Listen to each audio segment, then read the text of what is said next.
Welcome back to the Property Management Show. I'm your host, Marie Tepman from Four and Half Marketing Agency. With over a decade of expertise in the property management marketing field, we have made it our mission to help property managers like you get more owner leads to grow your business. From website design to SEO, content creation, online reputation management, pay-per-click ads, and all that good stuff, we've got you covered. Visit our website fourandhalf.com to learn how to reach new heights with your business this year. Our website is fourandhalf.com. We invited back the great Greg Crabtree on our show to talk about marketing spend and ROI on marketing. If you don't know him, he is an accomplished entrepreneur, financial expert, and the author of Simple Numbers, which is a book that every business owner should have read by now. Welcome back to the show, Greg. Yeah, thanks. Great to be here.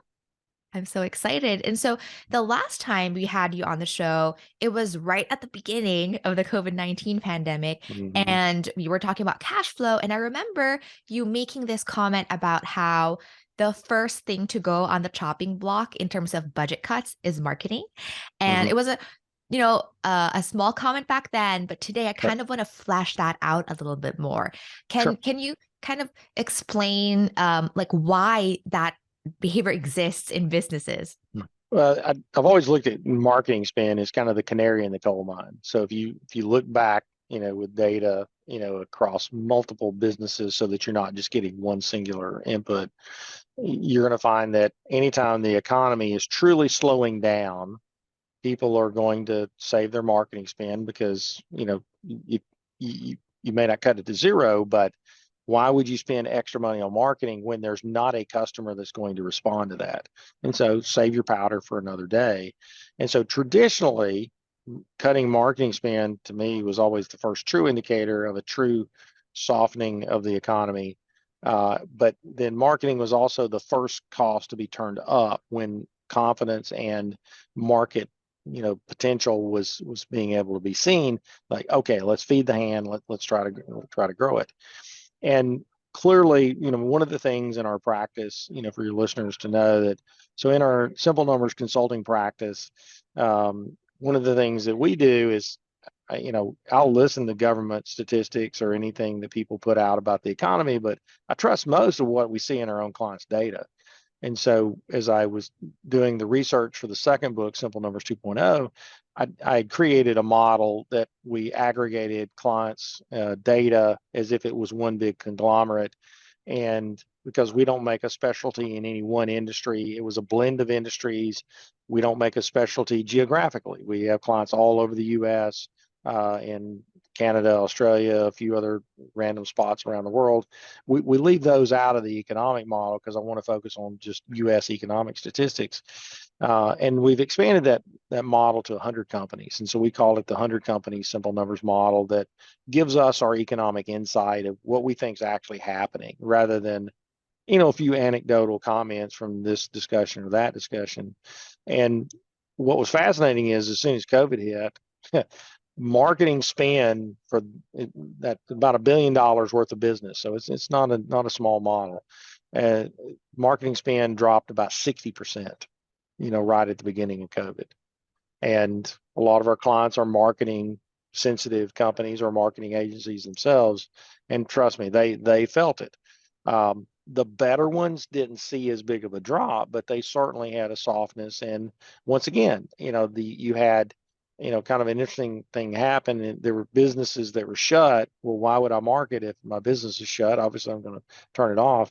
But you also had other businesses that were going through the roof that businesses was coming to them faster. They didn't need to market. Why would I spend money on marketing? Because I got more business than I can respond to anyway. And so those companies cut marketing spend. And so it actually took a little over 12 months past that initial drop at the beginning of COVID in April of 2020. It took over 12 months for the run rate to get back to the pre-COVID level. Now, fast forward. So gone through a lot of crazy stuff since Mm-hmm. March of 2020. And we've had companies that had incredibly good fortunes and they stayed there. We've had companies that had incredibly good fortunes and Mm-hmm. gave it all back. And we've had companies that had a really bad outcome at the beginning because of forced closure. And a handful, not many, went out of business, but a handful said, I'm done. Mm-hmm. But a good many that had that downturn are just now getting back to, okay, things are working.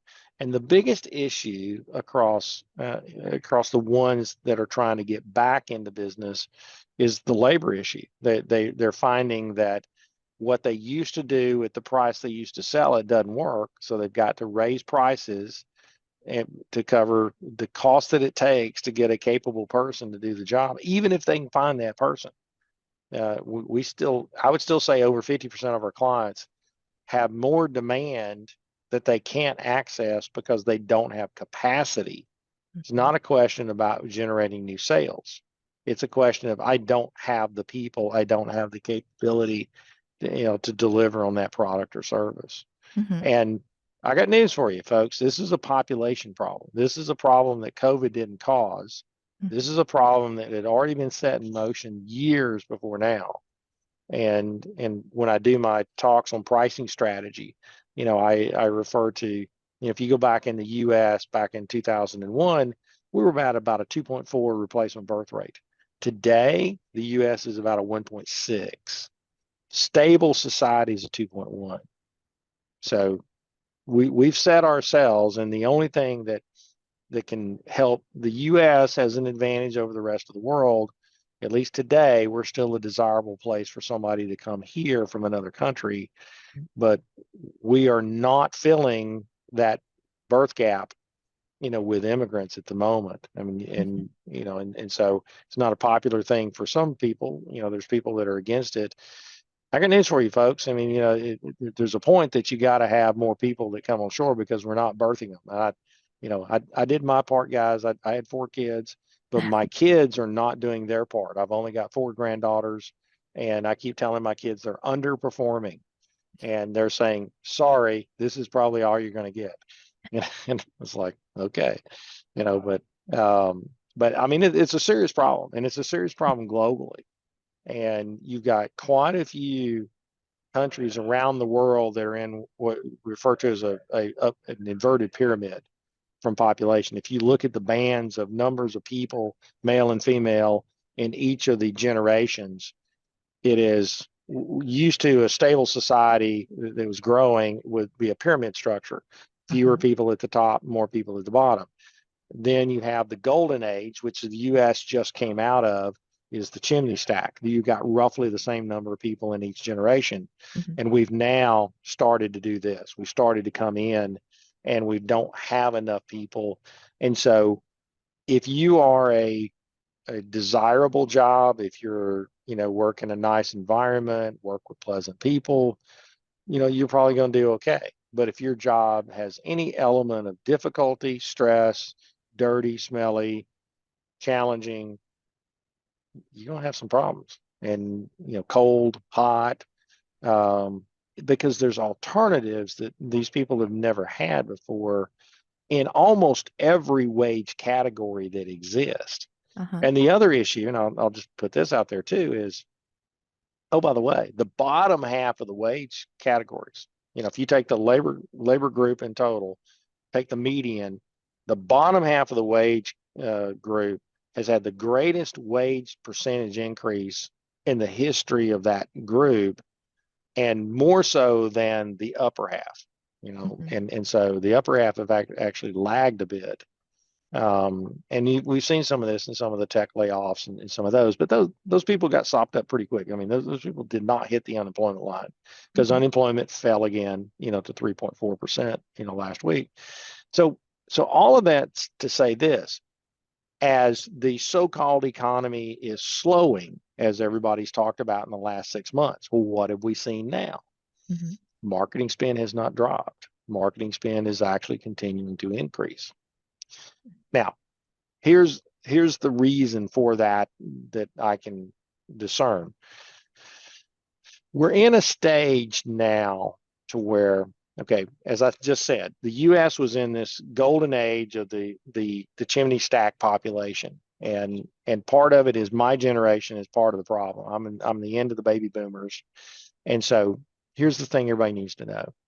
Your highest production and earnings capacity is the last 10 years that you work. And guess what? 2019, 2020, somewhere around that time frame, pretty much the decade of the teens from 2010 to 2020.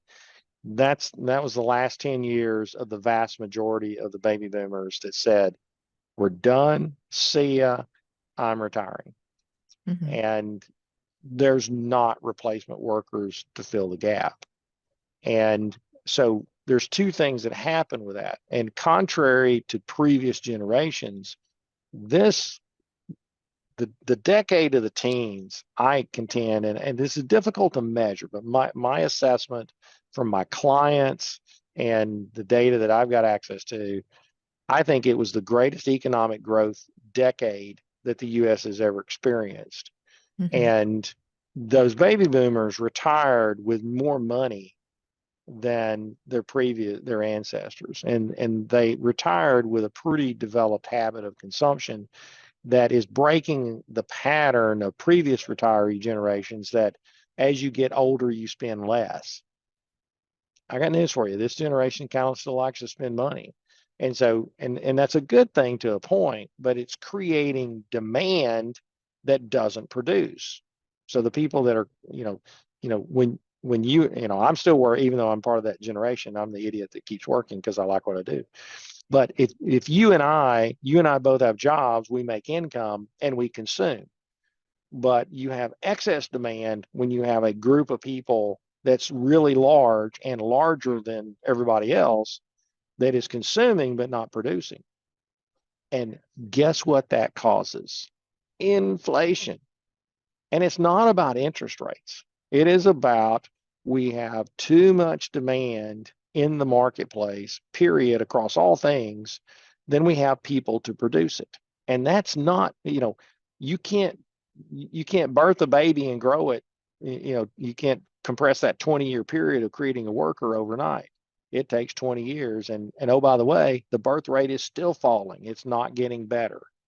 And so, I totally disagree with what the Fed's doing with interest rates, because they need to learn to understand that we're going to have to probably learn to live with about 5 to 7% inflation just because of the wage issue, unless they walk across the street there in DC and start talking to those congressmen and saying, hey, we're maybe from the Federal Reserve, but you guys might need to work on this immigration thing and get us some more people so we can bring down the pressure on increasing wages. Well, that's not politically happy, for people, because you got labor unions and all, and there's a lot of people who are just totally against it one way or the other. I don't care if you're for it or against it. I'm just looking at the economic facts of it and saying, until you solve that problem, you got an issue. Well, you take all of those things and get it back to the topic at hand of the question of marketing. Well, we're in this situation to where we don't have this massively expanding economy, and not going to have it because there's no people to do it. So you would think that marketing spend would go down. No, it actually has to increase.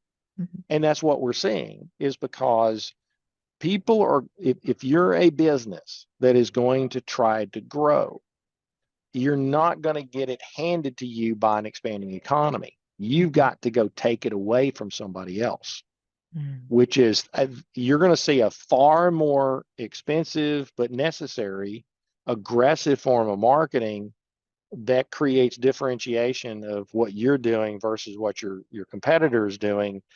And oh, by the way, not only do you have to market more aggressively, you're going to have to operate better than they are and hope that they fail and go out of business and just hand you some of their customers as well, because there's a finite number of capacity as well as customers.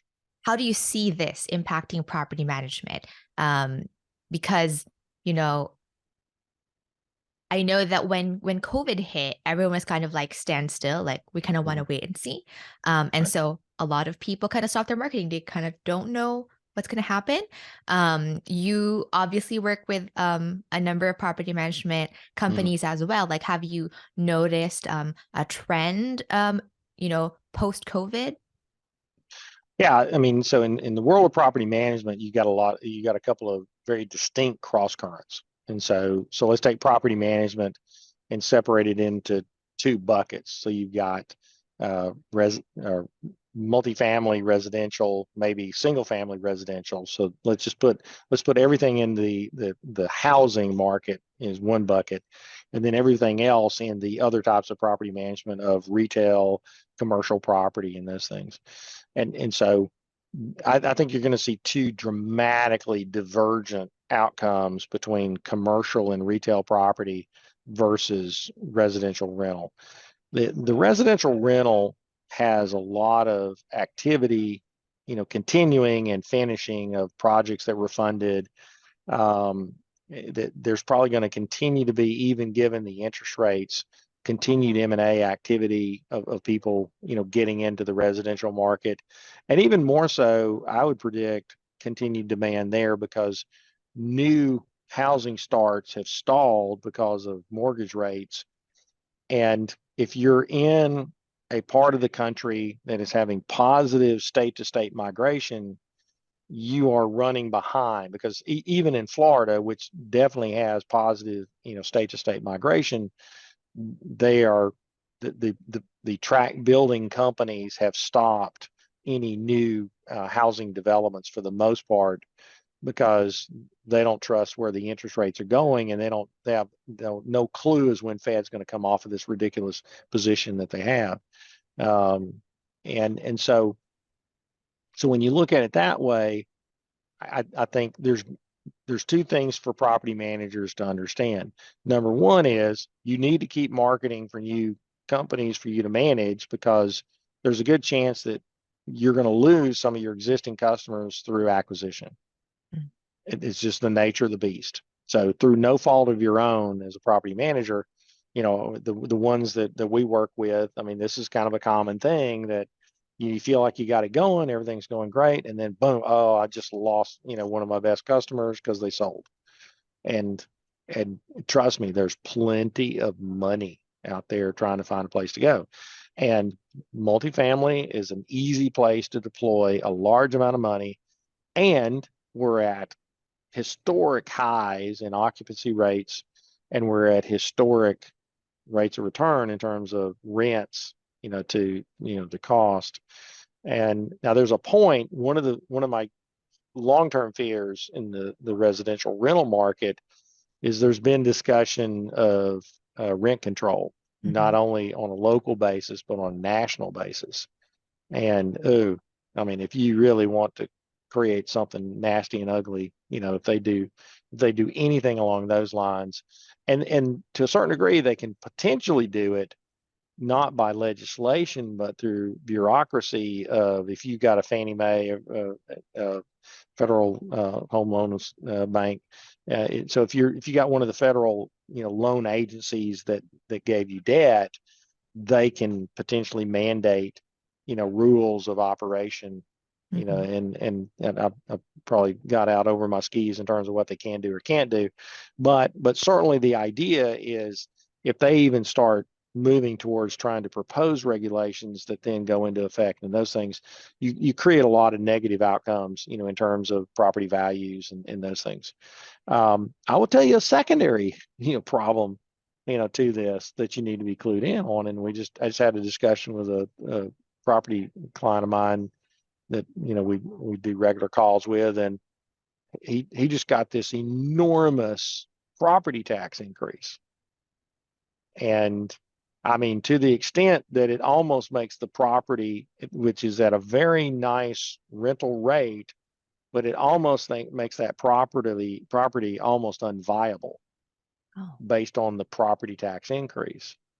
And so that's kind of another alarm bell, then that everything's not all, you know, uh, sunshine and roses, that there's those two things coming down the pike. If you flip back over to the commercial property and retail, I still think retail's got a lot of things to figure out. I mean, this world that we live in of online purchases, and most of the big store chains that used to populate a lot of the centers, have really pulled back. So you kind of had a lot of Me Too activity in of the retail space that's available in the high density areas. They've almost gone to the easy solution of let's just pick the things of a grocery store, a nail salon, um, a restaurant or two, but there's getting to be not a significant range of retail stores like you used to see. And I think there's still a lot of disruption, and we're getting word of a lot of centers that have multiple empty spots and with no rent, and there's no opportunity to increase rents. Well, the thing is, eventually those properties will probably have a reset in their mortgage. Most of those are typically not on long-term mortgages. A lot of the commercial property, I think I heard a stat that a third of commercial properties have a reset of their interest rate, at least every year. Well, if that's the case, we're out of the mortgage deferral options and things from COVID. So, it's very likely we could see some real carnage, in the commercial property space, because, you know, common commercial property is people don't go back to the office, although we've seen more of a migration back to the offices, both, ourselves as well as clients, but we're not ever going to get back to where we were. And so most everybody has 40% of their office space that they don't need. And a lot of them are rethinking, even at that, they want a more dense office arrangement. Like the office I'm sitting in now, I'm not in an office, I'm in a pod. And so I don't even sit in an office anymore. And so these are pods that, that staff member can come in, plug in, somebody else can plug in at the same station, if I'm not here tomorrow. And so there's not really a need to have this place, anymore. And so as people start to redesign, rethink workspace, there's less of it needed. Now, eventually, the prices kind of adjust, and you have to charge what you charge. But there's a lot of settling out on the commercial space, and so the property managers who are managing commercial property, I feel for them. I mean, they've got a really complex situation they have to manage through. Yeah, I mean, a local mall here in the San Francisco Bay Area is even doing extensive like user experience research. And they keep creating these events to invite community members to the mall basically and Hmm. ask their opinion of like, how do you see this space now? And how would you wish this space to be used? They did one right before COVID, and then they're doing it again now, I think, because they realize people's priorities may have changed after such a big disruption. Yeah. And it's just interesting. I kind of checked it out, and some ideas were to kind of create it as more like a community center rather than like a traditional mall, where it's a community center that drives people to go there, and then the businesses in the mall are carefully curated to kind of like add on to that experience. It's a completely different way of doing it versus before, right? The Yeah. commercial space is like, oh, we build it, people come. Now it's more like we need to figure out how to get people to come, get off their couch. Yeah, that's what I call flawed research, Mm, because people are telling you something that they want that there is no economic engine to make happen, mm, other than somebody with more money than brains opens up their pocketbook and pays for it, and it's like that kind of stuff eventually crumbles.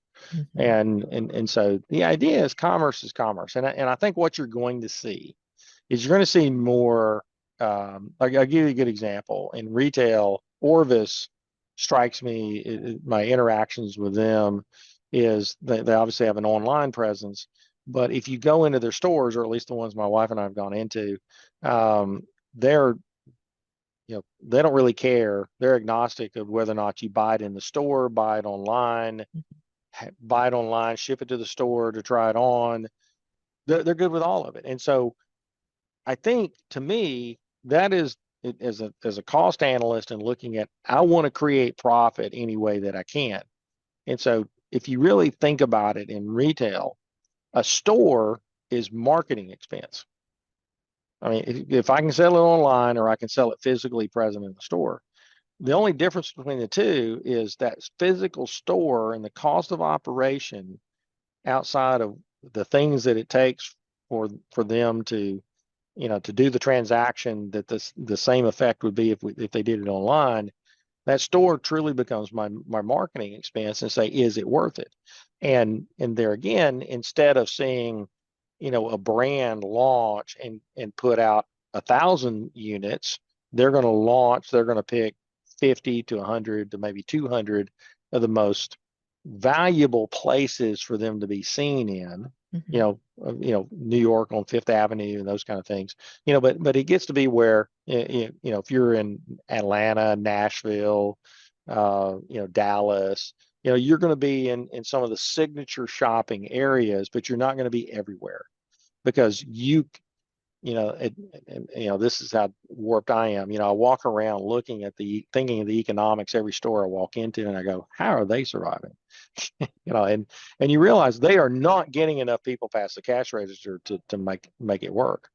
And I think that marketplace is going to settle itself out. And a lot of these companies are just, they're either waiting for leases to end, and then they're going to pull back, and reset. But I think you'll see more of that mindset.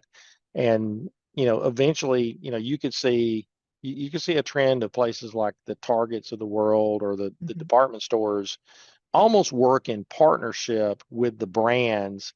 And you would see like mini stores within the big store of that brand that they're essentially marketing and to create traffic. But it's going to change. I mean, there's no doubt, that it's not going to, the the indoor malls are, certainly a dying breed, but even some of the strip centers, that proliferated, pre-COVID, even those have kind of lost their luster, and they're struggling, to stay at occupancy, Mm-hmm. from that standpoint.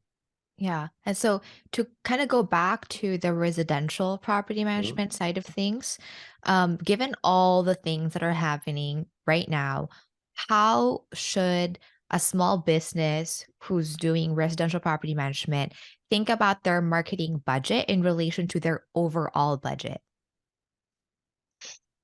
Well, it's less about a budget as it is about finding what's effective. And so, I'm asked that question, how much should I spend on marketing? It says, well, you should spend every amount you can on marketing as long as it's effective. So the key is find out what's effective, what works for you. And so, and once again, all techniques are worthy, and you just have to do the things to make, whether it's, online marketing, or whether it's in person, traditional, go knock on doors and find people, or, and do more traditional business development type marketing. They all work, and they all fail. And so the idea is, it's really about, of that spend that you make, it's more about the return on investment concept of what I wrote about in the Simple Numbers 2.0 book, is really this idea. We look at, especially, ongoing and surge marketing spends, that's really where I've got to be able to recover that cost and improve profitability by 50% of that cost that I spent. And so that kind of becomes the standard. And so we call that launch capital. So launch capital is where I'm trying to grow the business through my P&L. So you think of capital typically as, okay, I got to invest in receivables and inventory. I got to invest in equipment or a building, and I got to invest, I got to have cash, to create a stable operating environment without having to over borrow money. Those are the three building blocks of capitalizing an operating business.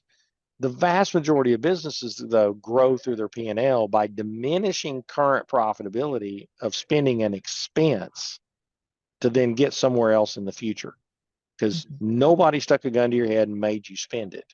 You chose to spend it. I could have made $100,000 in profit this year, but I chose to spend $50,000 on a new marketing campaign to go win new business. Well, great. That just means that my real profit for the year was 100,000. My launch capital spend was 50, and I need to make sure that I make um, enough profit to cover the 50 and make 25 more in the next year. And so in essence, I essentially need to make, I need to get back to 125,000 of profit, which would have recovered the cost of that 50 and made me $25,000 more. And so that's the way that we look at it. And I mean, if I could tell you, hey, do this step 1, 2, 3, and it works every time, I could retire. Um, but nobody knows the answer to that. Marketing, I refer to marketing as the great black art. I mean, there's just not a formula, but there are patterns of things that work.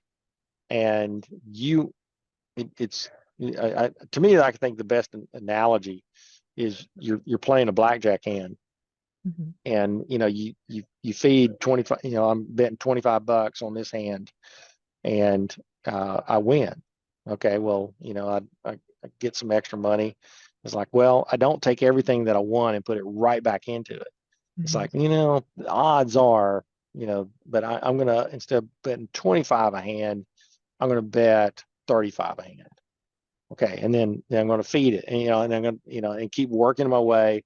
And as I keep climbing and having success, I'm just going to keep feeding the hand. Mm-hmm. But I'm not going to keep throwing more money at it when there really just isn't, any opportunity there. And that kind of is one of the things we've really harped on, when I do talks of late is, this is an interesting marketplace that you got to ask two questions of the market. Is the market allowing me to be profitable at the moment? And is the market allowing me to grow at the moment? Mm-hmm. So I'll give you a good example. If you're a real estate brokerage business that sells single family homes, is the market allowing you to be profitable right now? Nope. You can try all you want to. You are not. If you're, you might be a single agent that is making a living, but as an agency, with the operating costs for you to run an agency of other agents, you are not profitable right now. It just ain't happening. And you can throw all the marketing money you want to try to create demand, and it ain't happening either because it's about interest rates. And so save your money, save your spend, and wait. Just try to hold on and hope that the Fed comes back or the consumers finally realize, okay, well, if interest rates are going to be 6%, here's how much consistent demand we're going to have at 6% interest on the 30-year mortgage. I hope we don't get to that point, but could be. If you're a mortgage lender, you're in the same boat. You're the cousin to the real estate guy. So it's like you ain't producing mortgages right now either. And my mortgage client, he said the other day he had to lay off 165 mortgage lenders. And it's like, I mean, it wasn't because they were performing poorly. It wasn't because he didn't like them. He loved them. And Mm-hmm. this is a very family oriented business. He could not afford to feed them because there's no fees coming in from mortgages being done. You can't, so you got to hang on. You got to, it's, this is when business sucks, is when you're living out the lifeboat theory of who gets to stay and who has to leave. The good news is 100% of those people can find jobs and be employed in 15 minutes. They may not be doing exactly what they want to do, but they can find a job. They can earn income. And that's the weird thing about this situation of the businesses that are being knocked back. Those people aren't being thrown out on the streets, and they're not on the bread lines, and they're not drawing unemployment. They've got other alternative things that they can do. And welcome to this cross current of an economy that I think we're going to be in for the next 3 to 5 years at least. Mm-hmm. Yeah, that's a really interesting take on it, right?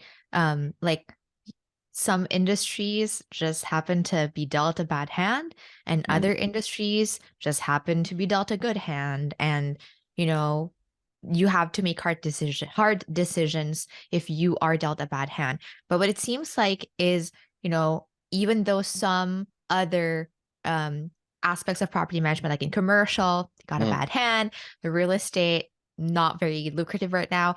But residential property management, like people still need a place to live. Oh yeah, And definitely. especially because interest rates are so high, people who may That's right. wanted to have bought houses can't, and so they're just renting, or people Okay. who wanted to sell maybe can't get the price they wanted, and so they're renting instead of selling.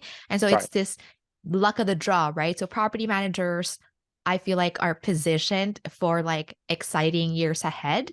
Um, but you also mentioned that the way to think about marketing spend isn't the traditional like X% of my revenue should be Right. spent on marketing versus XYZ. It's more like what I guess what risk you're willing to take, and Hmm. then what is the potential return that you think you That's can right. get, but knowing it's not Right. guaranteed. And you and I I'd really challenge my clients when they talk about, a marketing spend, plan coming up. Says that's great. What do you expect to create from this? Let's create an expectation, and then I'll go through that math that I just explained and show them. It says, well, is this what you expect to do? Because if it is, then I'm okay with this. If you expect less than that, then this isn't a good plan. Go back and I'm okay with spending the money, but you're not the way you have it planned, you're not getting enough, juice for the squeeze. Mhm. And so we got to think differently. I think the other thing that people have a tendency to do is you want to put marketing on a consistent kind of maintenance spend. And I just, you know, you know, I mean, I'm just a chicken farmer, so what do I know? But I just think a lot of people need to do a little more surge and pause, because as a consumer, I get annoyed when I'm over messaged. And I think people get a little too desperate in some of their marketing activities where you do more damage than good, rather than being that constant reminder. And I was talking to one of our managed service provider IT clients, and I was asking them, I said, where's your leads coming from? What's working? And they said, it's really about, just staying in touch with people that, you've identified as a good potential target. You're not wearing them out with, hey, let me talk to you. Let me do a proposal. You're giving them value, and reminding them that you're there, that the moment that their current provider slips up, can't do what they need, doesn't know the answer to their problem, but you've positioned yourself as, you've been in their ear, and you're willing to be patient. And I think you're going to see a lot more patient approaches to marketing. But and as I said, my biggest fear of all my property management clients is, don't, just because you're full, you're busy, you're profitable right now, don't stop marketing, because you need to be doing that patient marketing still, of reminding your target people that you want as a customer that you're there, that you're paying attention to the marketplace, you're alerting them to, the things that we've talked about, of danger clouds on the horizon. Hey, is your property manager, looked into, potential, when does your next property tax assessment come up? And, hey, we're starting, give them warnings of, hey, we're starting to see property taxes increase, as property values have increased, and it's a tax grab by the taxing authorities. And, being the source of information, when their current people are kind of just taking care of the noise of business day in and day out, I think that goes a lot longer than I totally hey, let me agree. let me send you a proposal, kind of Hmm. deal. Yeah. Yeah. What's interesting that you mentioned this slower, more long-term approach to marketing is that most people, when they think of spending about marketing, they want the fastest ROI. And a lot of Mhm. times, even when they can be convinced to try out more like the slower kind of marketing, like a lot of it is content marketing, right? Like what we're Right, doing right right. now, like you create content that provides value to people, that you give to them, that's not pushy. It's not like, hey, sign up with me. It's like, hey, here's something valuable that I think could help you run your business better. And it's very like, Mhm. very low stakes, but I've noticed that like there are company owners that get too impatient with that. Like when am Right. I going to see the leads? Like, Right. oh, it's been 2 months. Like I haven't gotten a lead out of those like blogs or whatever that you've posted for me. And I really agree with you that marketing should be thought of as an investment. Like you have to wait, like you said, right? Surge, pause. Mhm. And to me, I interpret that in two ways. Like you don't want to overwhelm people with so much messaging that they just block you. But at the same time, you also need time to wait. Like you put out something, it Right. takes time to kind of have run its course and give you results. Yeah. I mean, I've always felt like, I mean, if you if you go to that potential customer with something of value, then you've got a more likely chance of getting a positive response. If I'm really just talking, being the loudest billboard, I'm probably going to attract the customers that I may not want, because those are the people that are kind of desperate, and it's just who they last heard from, Mhm. and that's they're in a, their hair's on fire, and Yeah. all things are going wrong. And so that going to people with something of value, and unfortunately every now and then I have to tell a client that their baby's ugly. um, you sometimes need to make sure that your offering is really what the marketplace is asking for. Mhm. Are you really addressing the pain of the customer, and you have a solution? And versus you're just doing the same thing, and um, you know trying to beat them on price, or one thing or another. And to me, one of the nice things that with the way the economy is at the moment, and where I think it's going, you're going to see less success of the price competition, because one of the things our hunter company model is telling us that it scares me the most is we got this ever increasing rate of revenue, but profit dollars are flat. I mean, flat. I mean, 18 months of rolling 12 flat profit for about a $1.3 billion of activity. That's not good. That's telling us that we keep inflating the prices and charging more, but it's not producing anything more. And eventually, the activity load of more and more activity for the same profit dollars, you're going to run into a problem. There's just not enough there, and that's where the weaker companies that makes up those 100 companies, they'll fail, and they'll drop out, and then that business has to reprice, go to the better operators who will charge. And we've seen this. We've seen people that just are psychologically challenged to um, to charge enough for what you do. Mhm. And in the world of operations of property management, once again, I mean, property management's a hard business. I mean, I always like to define it as, listen, you got to find a special person who's willing to come to work every day, knowing that they're going to have an unpleasant experience, with somebody that they're working for. And yeah, and like I said, this labor market is getting softer and softer by the day, and a lot of people are choosing, not to, not to take on that kind of a job. Mhm. And so now, so what that tells you is the tradition of charging percentages of rents collected as a means to collect your revenue is highly flawed, because it's not really a calculation of the true value. And so you know, that they, it's been done that way for centuries, because, oh, well, you should collect more revenue for me.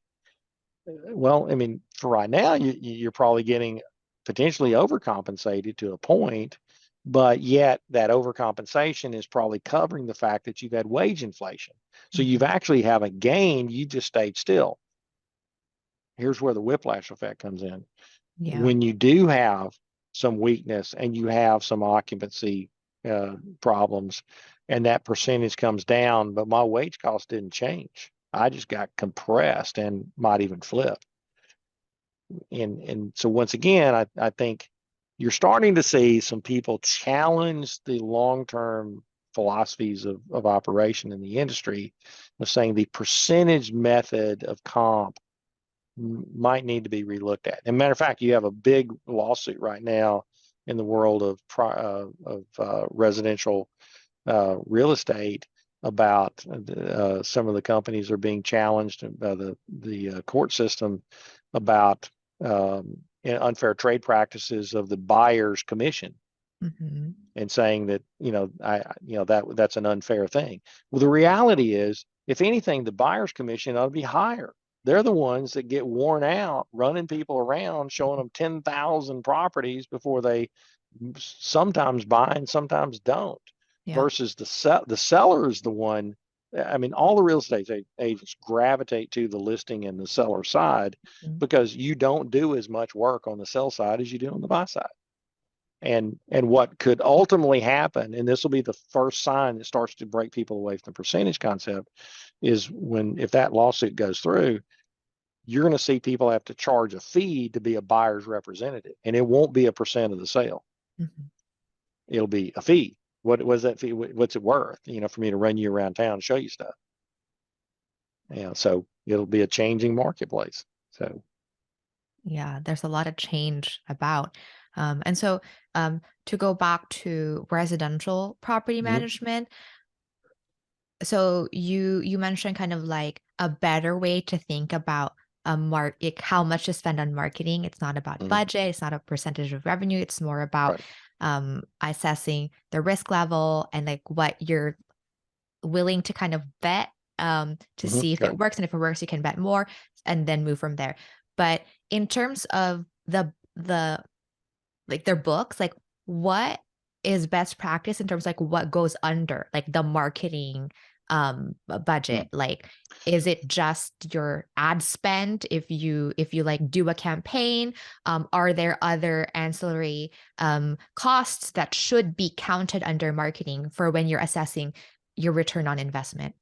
I mean, I generally count anything that's spent, to a third party. So if I have a marketing person on staff, I generally include that person in my management labor bucket, because those people might be in charge of it, but they usually do more things than just marketing. But I'm tracking the external spend. That's what you turn up and turn down. Mhm. So anything from agencies to billboards to ad spend to sponsorships, a lot of people, I mean, sponsorships are great, but there's a lot of people who spend money on sponsorships, and you are not getting a return on investment from that. And I get Mhm. it, so don't lie to yourself, but that's where you put it, and I want people to hold it accountable.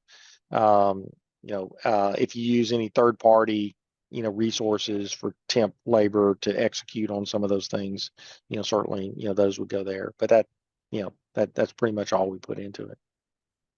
So if you have like internal employees that maybe use like 20% of the time, like coordinating all the vendors, like you don't necessarily, Nah, uh, I think you're splitting hairs at that point.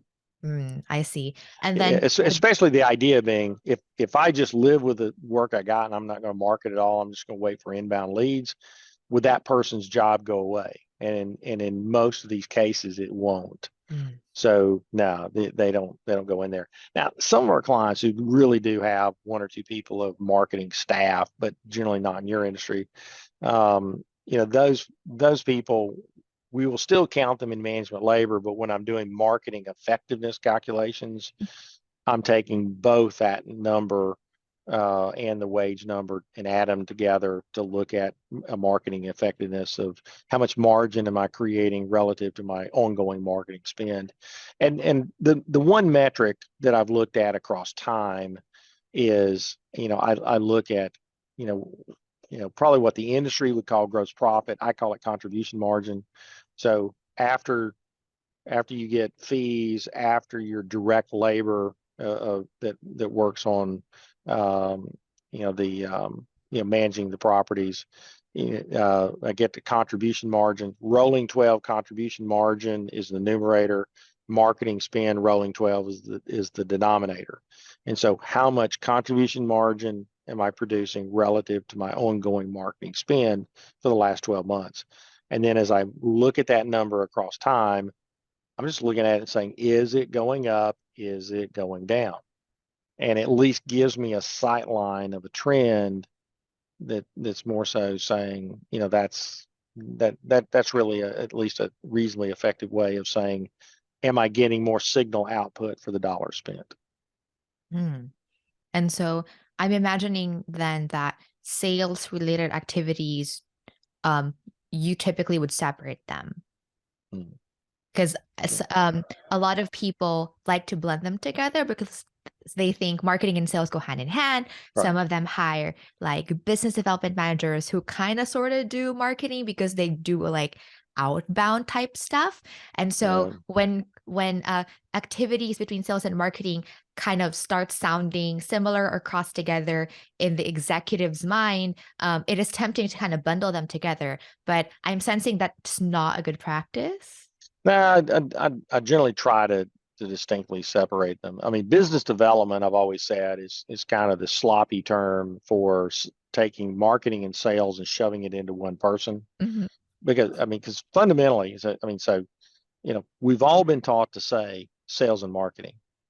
Well, that's wrong. I mean, last time I checked, marketing must 100% of the time precede sales. There's never been a sale happen without some form of marketing that happened first. And so why don't we say marketing and sales? Well, it's because the salespeople have sold us on sales and marketing because they think they're more important.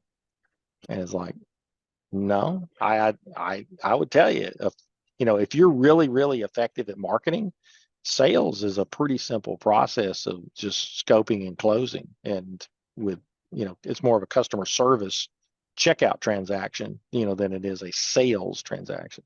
If you've really been good at communicating feature values, benefits through your marketing efforts. Would you say that's true even for recurring revenue businesses that are service-based like property management? Absolutely. Absolutely. I the idea of sales, if you think about it, sales is this thing of, when you say sales, you think of insurance salesman. Well, Mhm. insurance salesman looks at the word no as just the precursor to yes. They're Teflon. They're not gonna take no for an answer. And the public just does not like to respond that way anymore, Mm. and more so than ever, a more informed, more capable, buyer, they really they if in like I was saying before, if you're really effective in your marketing, you're going to answer and know all of that customer's pains before you even meet them because you know the industry, what it is that everybody struggles with, and the answers that will bring salve to the wounds that business causes when Mhm. you don't have the right provider. And and if you're good at telling the story, telling the features and benefits, then I mean I will tell you, we're fortunate with what I do with simple numbers because we're blessed with plenty of inbound leads that we just respond to. I don't even have to poke the market. But when I see my fellow accountants try to market, oh gosh, I'm so embarrassed. It's like you're missing it. You're not addressing the issue that the entrepreneur needs. And and it's just a lack of awareness, you know. Yeah. And so I have one final question. Mm. How does customer lifetime value factor into figuring out how good of a return you got out of the marketing spend? It's my least favorite metric of any metrics of any type of all time. I'm not a fan of the lifetime value of customer. It's such a made up, and at the end of the day, like I said, you're trying to deal with periods of time, and and also the idea is customer value ebbs and flows across time. There's times that a customer is not that great of a customer in the beginning because they were needy and you spent too much time dealing with them, but over time they settle down and they really became a great customer. Mhm. And then there's people that were great customers early, and then they became a nightmare later. And so there's just not a consistent way of knowing that number, really across time, that you can look at it like a financial instrument, because that's what lifetime value customer is designed to take that customer and turning into a government bond Mhm. and calculating yield. And I'm sorry, yes, you can do that math exercise, but there's way too much subjectivity, thrown into the equation. And so ultimately, I look at models from the standpoint of going, hey, what do I need to do to create enough margin on an ongoing basis to overcome my ongoing cost? And in the property management world, I mean, your costs don't vary dramatically. I mean, you have to make intentional choices to increase or decrease cost, which usually comes in the form of labor. And the one overarching metric, in the world of property management is I need $2 a management fee for every dollar of labor I spend, regardless of what that labor does. If you do that, you're great. If you don't do that, you're not going to be great. So, it's called it's the one industry that has the most natural salary cap of all time, to it of you got to, 1.9 to a 2.1 is kind of the range, but I mean, two is really the sweet spot, of that industry. And there's just not enough other cost involved to matter, at the end of the Mhm. day. And so if you get the labor piece right relative to the feeable income, the rest of it works. And then, like I said, and then you've got a profit number that you can then go back to what we said. If you need more business, okay, what's my marketing strategy? Is it a surge? Is it a drip? And which maybe a little both. And I got to hold it accountable and say, for the last 12 months of contribution margin and compared to the last 12 months of marketing spend, is my signal of spend creating more value or less value? And, now it can create a little bit of less signal, but more volume. Okay, I can live with that, but if my volume isn't substantially increasing and that signal rate is going down, I got to go back to the drawing board with the strategy to spend. The dollar amount of the spend is rarely the issue. It is the way you spend it is the Mhm. issue. And the subject matter of what, like I said, sometimes you're trying to put lipstick on a pig, and you might want to go work on the pig first. So Yeah, that's so interesting that earlier during this conversation, you were talking about kind of like identifying like the customers that you want to go after, the customers that are a good fit for you. And typically that is tied to customer lifetime value because the customers that you know are a good fit tend to stay longer. And so instead true. of them churning after like a year or two, they just keep paying you money so you don't have to spend money to acquire a customer to replace them. Yet you don't like the concept of customer lifetime value. Um, No, no, because it's not a constant yield. And see that, that's my complaint with lifetime value ah, customer is you're trying to calculate a yield number, and it's like, no, no, no, no, no. I need, I am a big fan of what is my profitability by customer this year, this quarter. Yes, I absolutely want to know those things, but it's a much more dynamic situation of mm, understanding that profitability of that customer ebbs and flows, and yeah. it's almost never going to be constant. And so, if you are a software as a service, company, and literally, it's once you get that customer, you've got a really predictable, 90% of them will stay for 10 plus years, and 70% of them will stay for 7 years, and so forth. Some of those, but you've got a very consistent output because you're not servicing that customer. Mhm, You're just keeping the software working with the latest browser updates, and the server working, mhm, and then you make your money. In dynamic businesses, I could have a really great client this year that we're very profitable on, and we don't make as much money on them next year. I could end up changing staffing situations. I could they could become more needy.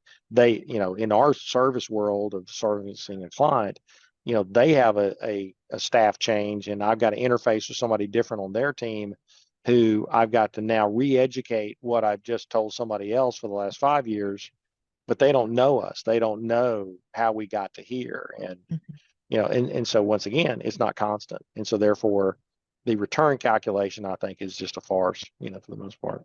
Yeah. So what I'm hearing is you are all for customer lifetime, taking note how long they stay, but that it's irresponsible to simply bundle, kind of like Right. simplify it through customer lifetime value. Like how much money did we make from them this year, multiplied by how long they're likely to stay is kind of irresponsible. Right. Because I will tell you, when we're going through customer analysis, Hmm. the customers that we're having companies fire are Hmm. some of those long-term customers. Mm. I totally agree because I took a customer analytics course, and Mm, that was one of the first lessons that the old method of computing customer lifetime value is just plain wrong mm, because people don't operate that way, that's right? right. Especially in property management, even if the customer remains the same, the rents could change, their Mm, family situation could change. They might need to like, do something else. And so you can't rely on a stagnant number. But it's good to know that they're still there, and knowing that it's not a stagnant number, you need to actively work to keep to keep that client that's right. profitable, right? That's right. And then to also be looking out for if there's no way to keep that client profitable, you have to cut them. Yeah, that's right. And it's almost impossible to keep the legacy people priced at what the current people have to pay. Yeah, And that's and that's they always a tough one, right? It's right, common for like cable companies, right? Like you see this promo that like new customers get this price, and you're like, wait a second, they get a better deal than me. And then the legacy people always want the deals for the new people. And then there's always this feeling of being neglected, when in fact, like, yeah, but your price was kind of subsidized a long time ago. And now we're doing this introductory offer, and then we're going to increase the price 6 months down the road. So that's right. that's what, yeah, really It can it tricky. can it can bite you on either end, But Yeah. I would say, like for us, I mean, the biggest issue is, when we have to push the monthly prices of our ongoing work, you know, it's like it's still difficult for us to push them up as much as we're charging a brand new customer for that same service. Oh. And yeah, and once again, ours is a very labor driven service. And so Hmm. as labor becomes the most sensitive element to inflation, it is tough to bring those people along, and you're continuing to get margin compression on those legacy customers because you're not getting pricing to adapt, and it matters. Yeah. And so, out of curiosity, given that, you also have a service business and you're having to increase prices for legacy customers, Mhm. are you finding that you're experiencing a lot of churn because of increasing prices, or just a lot of bark but no bite? Uh, some churn, but I'm okay with it because I'm not going to, I can replace, it, yes, we're having churn, but it's not keeping us from growing I because see. there is somebody we want, so I have to make a decision, you know, if I want to grow more rapidly top line, I'm going to be accommodating on the legacy pricing and create this bigger and bigger gap, Mhm. and I'll grow faster, but I won't be as profitable. And I just resist that idea. And it's like, no, I mean, this is what the price is. You either like it or you don't, and have a great life. And Yeah, I there's think that's somebody else who wants that slot on the calendar. So, yeah, I think that's a really important thing to note for our listeners who are running property management companies. I think there's this fear of adding on fees, like whether on the owner side or the renter side, and this fear that like, oh, but if I increase prices or if I add a fee, they might leave, and then I don't want them to leave. But sometimes you need to if you trim, if you don't increase the price, the worst thing that can happen is they might stay. and then you Uh, lose more money. yeah, it's like, yeah, I'm sorry. I mean, you've got to keep your profit model, valid. And we're seeing more challenges at the moment than ever of, even if you're growing, those people are struggling to be profitable, because like I said, that profit number on the 100 company model is stuck, and that's not good. That eventually causes a problem and something breaks. And Yeah. and so Thank you you so got to much. keep pushing. So yeah, cool. Yeah, great, enjoyed it. Hopefully it helps your listeners, and keep up the good work. And that's a wrap for this episode of the Property Management Show, brought to you by 4.5 Marketing Agency. With over a decade of expertise in the property management marketing field, we have dedicated ourselves and made it our mission to help property managers like you get more owner leads to grow your business. From website design, website creation, search engine optimization, to content, reputation management, pay-per-click advertising, we've got you covered. Visit fourandhalf.com to learn how we can help you reach new heights. That's fourandhalf.com. And if you are enjoying our podcast, please show us some love by leaving us a rating or a review on your favorite podcast app. We have a lot more in store for this season, and so check back often and see you next time.